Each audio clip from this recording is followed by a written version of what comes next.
sanati fardu lillahi ta'ala.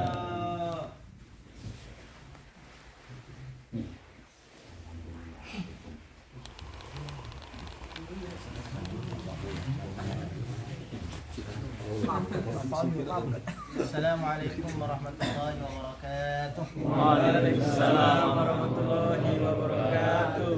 Bismillah, alhamdulillah, wassalatu wassalamu ala rasulillah. Asyhadu an la ilaha illallah wahdahu la syarika lah wa asyhadu anna Muhammadan abduhu wa rasuluh. Allahumma salli ala sayyidina Muhammad wa ala alihi wa ashabihi ajma'in, amma ba'du.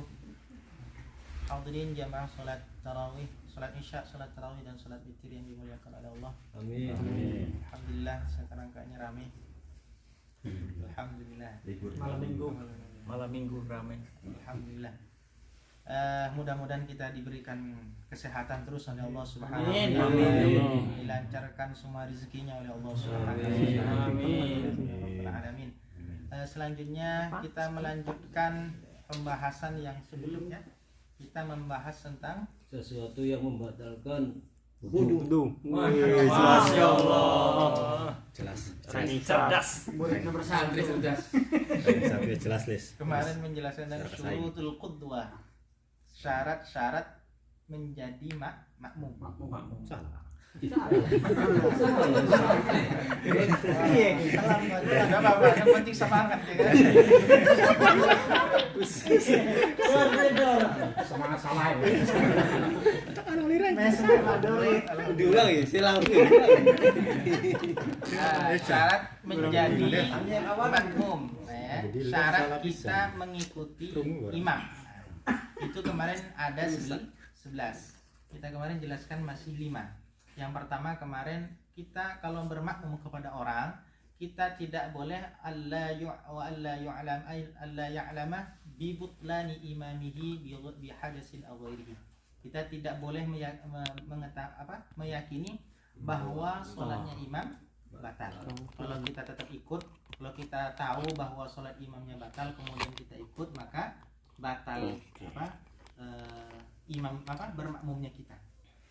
Kemudian yang kedua kemarin alla ya'taqida bi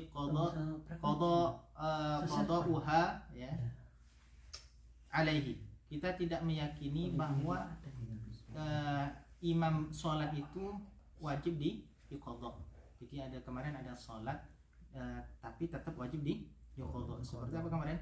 Syarat dan rukunnya tidak terpenuhi ya. Atau misalnya faqidut tahurain, karena tidak ada air, nggak ada debu gitu ya kemarin ya, kemudian dia tetap sholat, maka nanti sholatnya wajib di qada. Maka kalau kita bermakmum kepada orang yang seperti itu, maka sholatnya bukan sholatnya, bermakmumnya batal. Kemudian wa alla yakuna makmuman, yang dijadikan imam itu posisinya atau statusnya bukan sebagai makmum. Kalau orang sedang jadi makmum kita jadikan imam, maka batal jamaahnya, gitu ya. Kalau ada orang sedang posisinya jadi makmum, kemudian ditepuk, disentuh lah ya. kaget Kalau ditepuk kaget nanti loncat. Ya. Kemudian dia posisinya jadi makmum. Gimana caranya untuk mengingatkan supaya tidak bermakmum? Dikasih kode. Bukan kasih kode angka, dikasih kode tangan gini ya.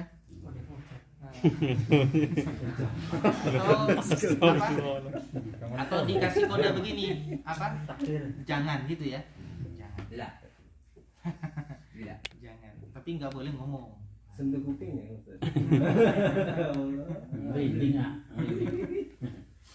Kemudian yang keempat kemarin apa tentang wala ummiyan, imamnya bukan orang yang ummi. Kalau ummi itu kemarin bacanya al-fatihahnya rusak. Nah, kalau kita lebih fasih, dianggap lebih fasih misalnya. Kemudian imamnya bacanya rusak, maka kita tidak boleh bermakmum kepada dia. Kalau sama-sama rusak, maka boleh. Bacanya sama-sama rusak, maka boleh. Kemudian yang kelima kemarin alla yataqaddama alaihi fil mauqifi. Tidak boleh mendahului imam dari segi posisinya. Ya, Jadi yang dihitung kemarin apa? Tumitnya. Tumit. Nah, tumitnya itu tidak boleh lebih mendahului imam. Kalau kakinya imamnya kecil, Daus mini. ya, makmumnya gede panjang gitu ya. Kemudian Asal ujung biasa. jari-jarinya lebih panjang daripada makmum. Tawa dulu Ustaz. Tawa dulu. Jari jempol. Maka itu boleh, masih sah. Kemudian yang selanjutnya, ini yang ke-6. Yang ke-6 itu al-ayyajma'a fi masjidin. Ya, harus berkumpul di dalam satu masjid. Berkumpul dalam satu masjid, ini satu masjid. Kalau di atas saya tidak paham, tapi setahu saya kalau seandainya ada lubang ke sini untuk menuju ke imam itu masih boleh. Jadi di sini kan dua-duanya dipakai. Iya. Video. Ada TV. kamera. Ada TV. Ini Pak. Bukan masalah TV, tidak ada TV-nya. Masalahnya itu adalah dalam tidak terlihat langsung imamnya, bukan. Dia harus bisa melihat imam, menuju imam, melihat. menuju. Udah besok Sampai. bangun Ustaz. Besok ya Bang. Maksudnya suaranya itu Ustaz. Saya nggak paham itu ya. Cuman yang setahu saya bahwa itu syaratnya harus bisa pergi ke imam.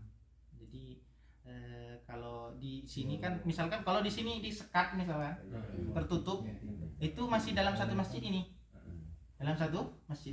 Tapi kalau yang di sana di atas nggak ada dia menuju ke masjid itu kan harus ke sana Depan. di sana juga masih dikunci, lewat lagi sini dikunci gitu. Nah itu setahu saya, nanti nggak tahu, nanti mungkin yang buat ini mungkin lebih alam ya, lebih tahu. Jadi kalau dalam satu masjid itu ya satu masjid gini ya, dalam satu masjid. Kemudian yang ke 7 itu adalah ayya'lama intiqala imamihi. Dia harus tahu gerak-geriknya imam. Jadi kalau imam takbir, turun ruku, dia mengetahui, baik mengetahui secara langsung atau mengetahui makmum yang di depannya atau mengetahui dengan suara. Kalau di atas itu masih Dengan suara. yang ke-7 ini masih masuk. Kenapa? Karena dia mengetahui dengan televisi misalnya, ya, dan seterusnya.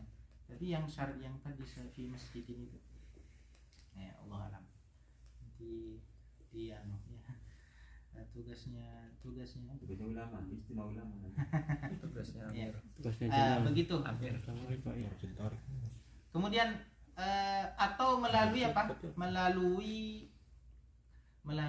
muballigh. Muballigh itu orang yang menyampaikan takbirnya imam.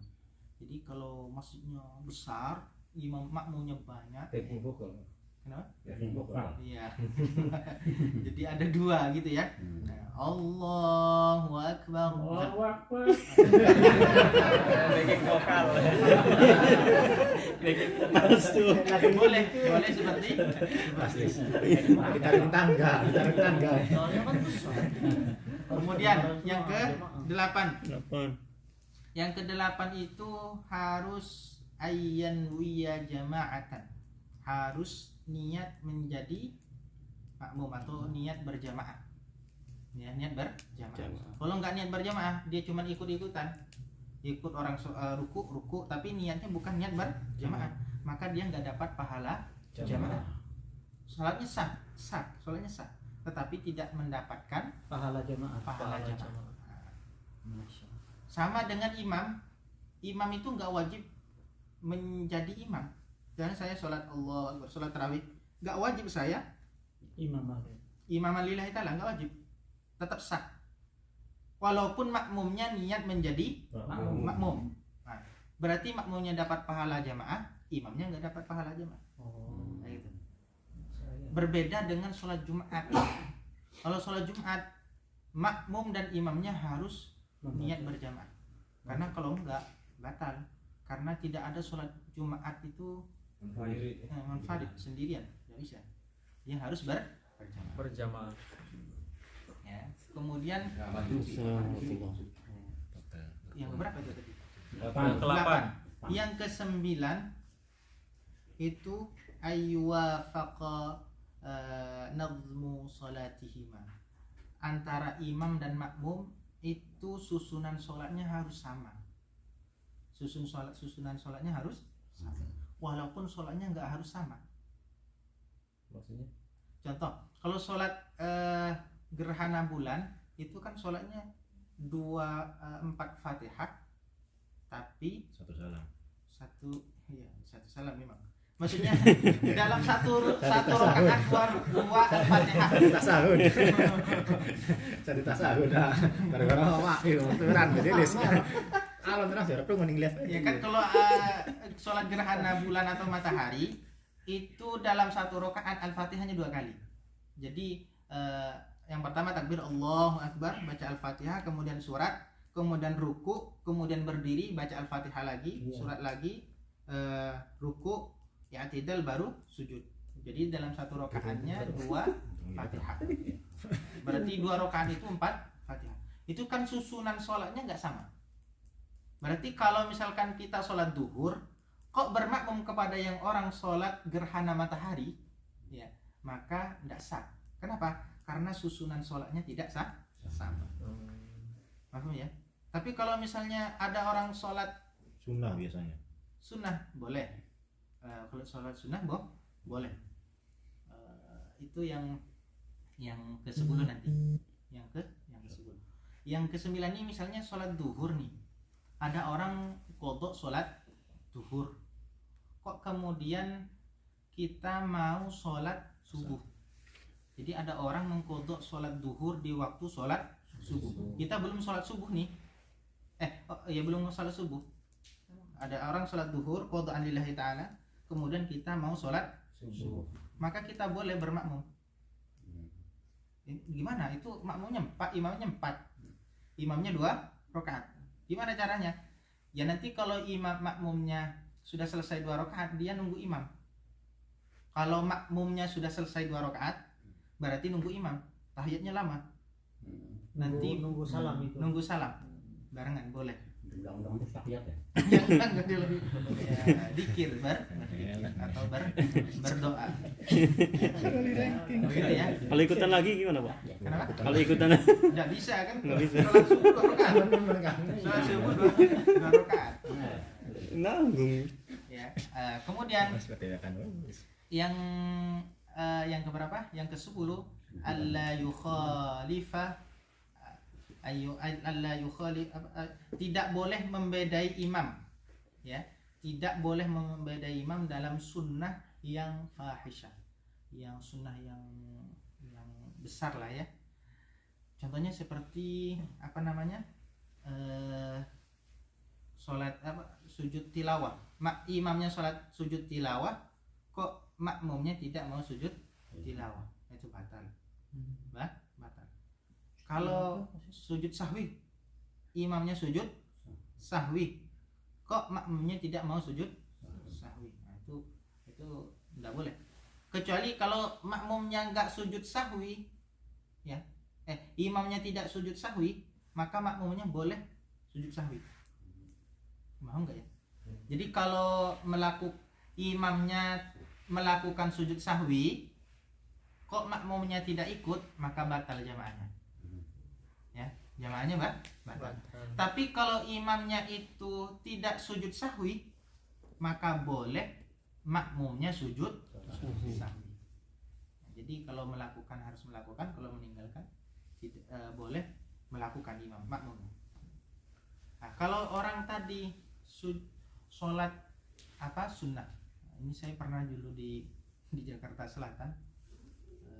Jadi nggak ketemu sholat berjamaah, saya ketinggalan sholat berjamaah, nggak nemu orang, pengennya sholat berjamaah, sholat maghrib, ada orang sholat sunnah ba'diyatal maghrib. Nah, kemudian saya bermakmum sama dia, berhenti dia, Gak boleh. Saya sholat sunnah kan. Boleh ya, boleh. Kalau ada kita pengen berjamaah, kok nggak nemu orang yang mau sholat berjamaah? Adanya orang sholat sunnah. Maka boleh orang yang sedang sholat sunnah itu dijadikan imam. Itu dapat pahala berjamaah. Boleh. Kurang. Ya. Tapi kalau yang sunahnya nggak mau gimana? Iya kan Ya. udah kode gitu Pak. Nggak masalah. Kalau nggak mau, jangan dipaksa. Karena nanti tengkar. Nanti bertengkar. Sholat jamaah itu sunnah. Bertengkar hukumnya haram. Juga gitu.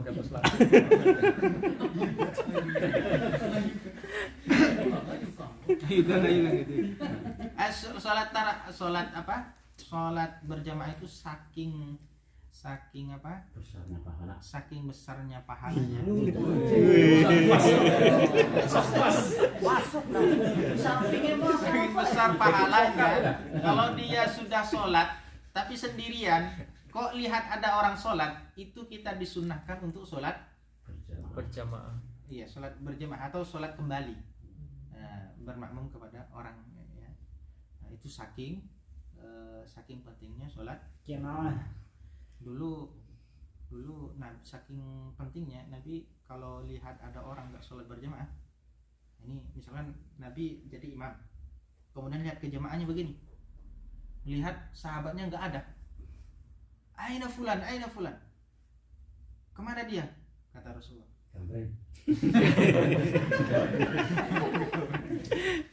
Apa kata Rasulullah? Mau saya bakar rumahnya gitu ya. Saya bakar rumahnya.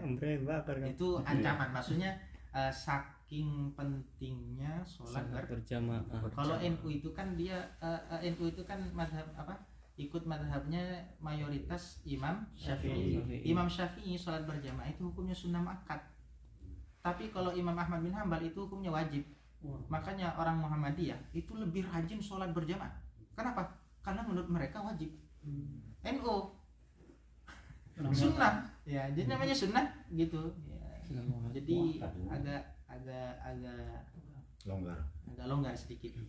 Masuk nah. Kemudian yang ke-11, yang terakhir. Yang terakhir itu harus mengikuti imam. Jadi kalau harus ayyutaba'ahu, harus mengiringi imam. Kalau imam takbir Allahu Akbar, baru makmumnya Allahu Akbar. Jangan imamnya takbir Allahu Akbar dia takbir juga. Harus selesai dulu. Sama dengan imam ruku. Allahu Akbar. Baru gini makmumnya baru Allahu Akbar.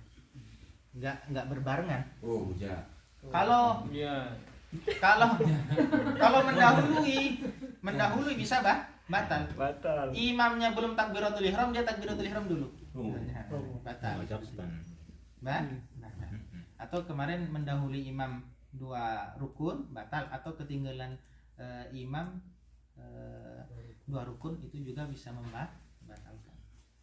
Begitu ya. Mungkin ada pertanyaan sampai sini? Ada Ustaz. Nggak yakin. Satu waktu sholat 2 kali boleh nggak Ustaz? Satu waktu Sholat 2 kali. sholat apa? Misalkan zuhur. Nah. Kan nggak ada orang ini. Nah. Selesai sholat zuhur.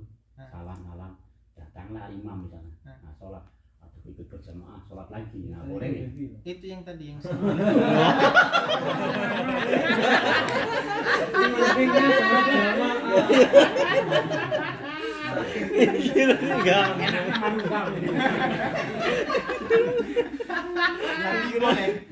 boleh bahkan disunnahkan. Rame-rame. Pura-pura nggak tahu ya. Jangan. Saking disunnahkannya sholat berjamaah. Kalau kita sedang sholat sendirian, kok ada orang sholat, maka kita disunnahkan untuk sholat lagi, untuk sholat berjamaah. Tapi pahalanya gimana Ibu? Pahala Double lagi.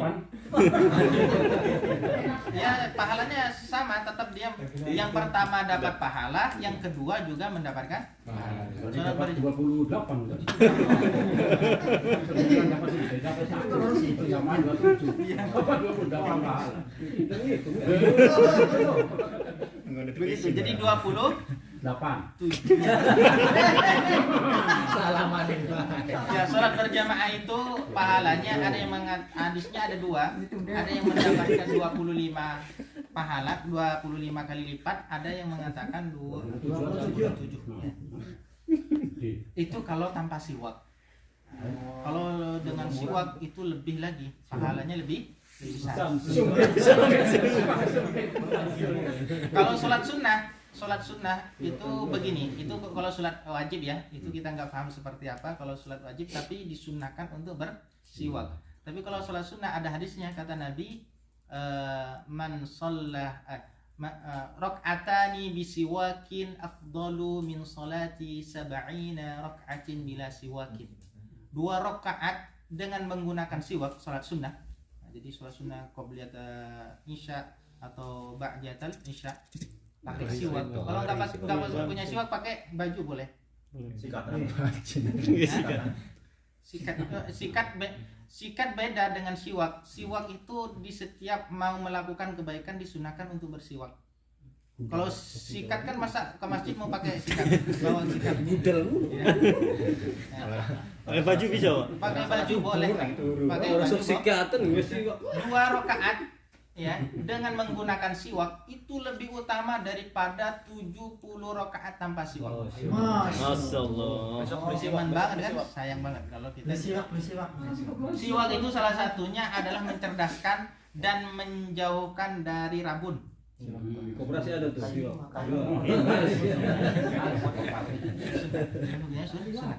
Ada lagi pertanyaan? Ustaz, mau nanya. Iya, sok mangga Kang. Masalah zakat nih Ustaz. Ya, zakat. Itu menurut tempatnya itu bayar zakatnya itu gimana Ustaz? Misalnya gini kan, kita kan di Korea nih, kerja domisili di sini gitu. Itu bayarnya harusnya di Korea atau Indonesia. keluarga di Indonesia yang mewakili gitu di tempat tinggal kita. Itu mengeluarkan zakat itu tidak berhubungan dengan di mana domisili, tetapi bagaimana kita menempatkan kepada siapa zakat kita. Mustahiknya tepat apa enggak gitu, dan jumlahnya betul apa enggak.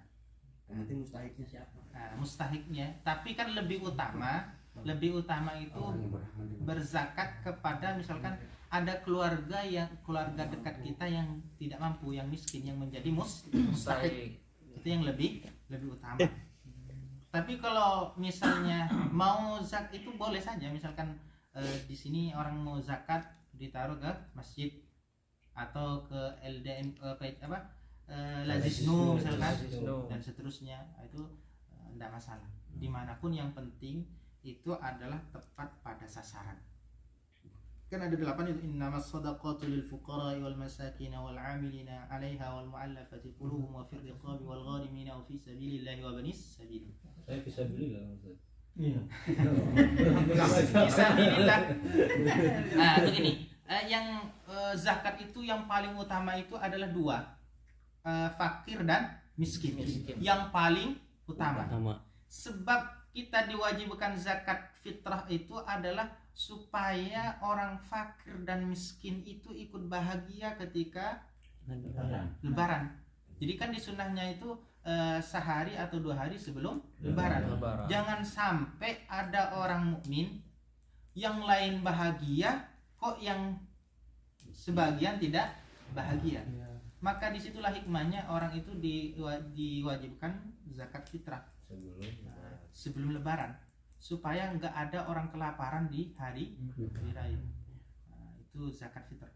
Kalau fisabilillah itu kalau jumhur ulama, Imam Malik, Imam Syafi'i, Imam Ahmad bin Hanbal, fisabilillah itu adalah dikhususkan maknanya orang yang berperang.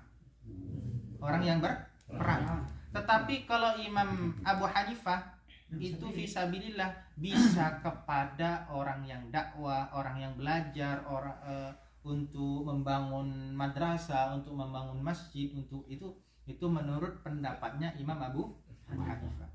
Tetapi sama dengan menggunakan pakai beras atau pakai uang, ya. Kalau pakai pakai beras itu menurut Imam Syafi'i harus pakai beras atau makanan pokok atau pakai jagung, makanan pokok. Kalau pakai uang itu pendapatnya Imam Abu Hanifah. Tetapi Imam Abu Hanifah dengan Imam Syafi'i ukurannya itu berbeda. Kadang kita pakai uang taklid ke Imam Abu Hanifah, tetapi ukurannya pakai Imam Syafi'i yang paling sedikit. Imam Syafi'i itu kan 2,7 lah on beras. Itu harganya berapa? Kalau 15.000 berarti 30 sekian lah ya. Anggap 35. Kalau Imam Abu Hanifah itu ukurannya adalah 3 kilo kurma atau anggur. Kurma itu paling murahnya berapa? 10.000. Hah? 10.000. Kurma Kilo 40. Di Korea di Korea sekilo 10.000. 8.000 itu ada koperasi. Murah berarti. atau kurma atau Tahu sih, anggur. Bang. Lebih murah. Masa kurma 10.000? Iya. 10.000 sekotak Ustaz, yang 1 kilo itu. Iya, Nah, ini ini uang. Uang Korea. Anak barang-barang ngarep les ngelep. Oh itu murah berarti. Atau anggur itu kan 70.000 kalau di Indonesia. Iya, 70.000. Sekilonya. Iya. Kalau Imam Abu Hanifah itu 3 kilo. Simpang udah mau viral. 3 kilo 3 kali 70 berapa? 210. 210 gitu ya. Kan jauh jumlahnya dengan pakai itu tadi. Beras. Nah, pakai beras. Jadi kalau pakai beras makanya ada orang yang ngakalin di masjid-masjid itu numpuk beras ya. Nanti akadnya beli, nanti berasnya itu di zakat fitrahkan, itu dizakatkan. Itu biasanya diakalin itu boleh. Nah, itu berarti ngambil pendapatnya Imam Syafi'i. Imam Syafi'i itu jumlahnya 2,7 kilo ya. Itu makanan pokok beras. Tidak boleh pakai uang di dalam mazhab Imam Syafi'i.